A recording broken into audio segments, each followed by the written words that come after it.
Up next, an up-close look at Heather Headley with questions from the AOL audience. Hey you guys, this is Heather Headley, and welcome to Sessions at AOL. Born and raised in Trinidad, Heather Headley moved with her family to the U.S. at the age of 15. Her early years of studying classical piano forged with the colorful musical traditions of her native island home, calypso, soca, and reggae among them. This in turn developed in her a love of all styles of music. After studying musical theater at Northwestern University, she was cast in the Broadway production of The Lion King. From there, she won a Tony for her role in the Elton John Tim Rice musical Aida. That was in 1998. Now she moves from the theater to the recording studio for her debut as a solo R&B artist, a transition that has had its complications.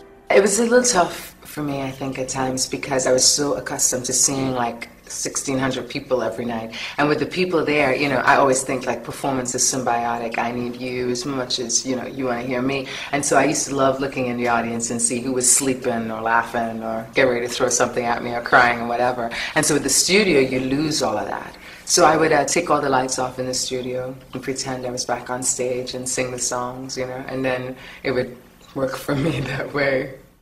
I had a teacher once who, when I was singing, she said, you know, you must never think of different genres of music for your voice, like this is opera and this is, you know, R&B, and so I have a different voice for each. She was like, you have the same voice, it just moves into different, you know, like tributaries, different little corners. And I think it would be the same thing with the music, you know, that I don't want to look at it as like, well, that's Broadway and this is this, and I think that they can connect and they can help each other.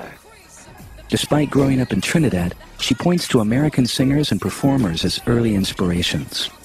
Every Saturday I used to watch Video Soul with Johnny Simpson, and he would always have Whitney Houston and CeCe Winans, Anita Baker, Vesta, people like that. And so I think the two big ones would be CeCe Winans and Whitney Houston. They would be the two big American singers that I looked at while I was sitting in Trinidad.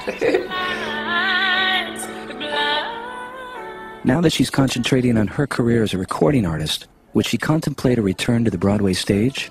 I would love to go back to Broadway one day and do a show. I think the beauty of it at that point would be to bring an entirely different demographic into the theater.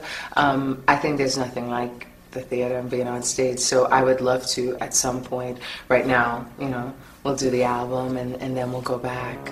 Heather Headley. Look for her debut solo release, This Is Who I Am, from RCA Records.